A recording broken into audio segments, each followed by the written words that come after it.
Now these are the rules that you shall set before them. When you buy a Hebrew slave, he shall serve 6 years, and in the seventh he shall go out free, for nothing. If he comes in single, he shall go out single. If he comes in married, then his wife shall go out with him. If his master gives him a wife, and she bears him sons or daughters, the wife and her children shall be her master's, and he shall go out alone. But if the slave plainly says, I love my master, my wife, and my children, I will not go out free, then his master shall bring him to God, and he shall bring him to the door or the doorpost. And his master shall bore his ear through with an awl, and he shall be his slave forever.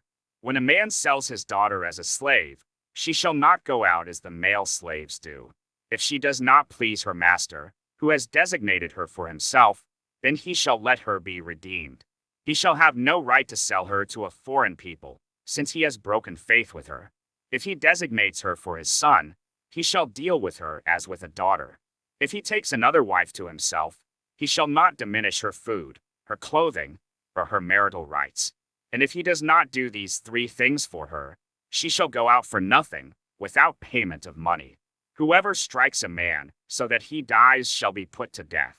But if he did not lie in wait for him, but God let him fall into his hand, then I will appoint for you a place to which he may flee. But if a man willfully attacks another to kill him by cunning, you shall take him from my altar, that he may die. Whoever strikes his father or his mother shall be put to death. Whoever steals a man and sells him, and anyone found in possession of him, shall be put to death. Whoever curses his father or his mother shall be put to death. When men quarrel and one strikes the other with a stone or with his fist, and the man does not die but takes to his bed, then if the man rises again and walks outdoors with his staff, he who struck him shall be clear. Only he shall pay for the loss of his time, and shall have him thoroughly healed. When a man strikes his slave, male or female, with a rod and the slave dies under his hand, he shall be avenged.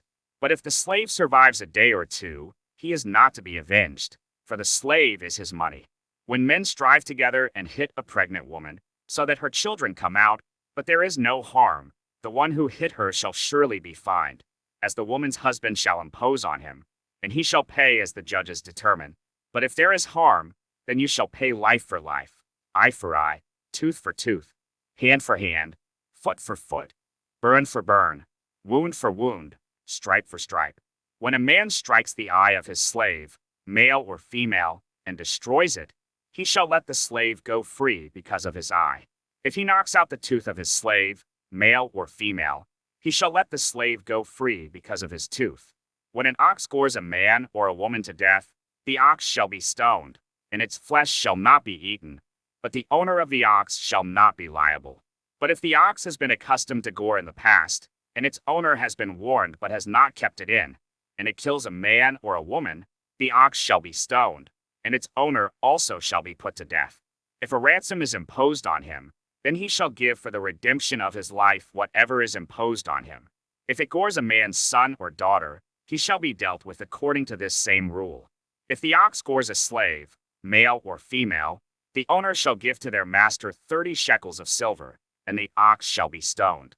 When a man opens a pit, or when a man digs a pit and does not cover it, and an ox or a donkey falls into it, the owner of the pit shall make restoration.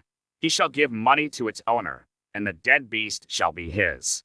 When one man's ox butts another's, so that it dies, then they shall sell the live ox and share its price, and the dead beast also they shall share. Or if it is known that the ox has been accustomed to gore in the past, and its owner has not kept it in, he shall repay ox for ox, and the dead beast shall be his.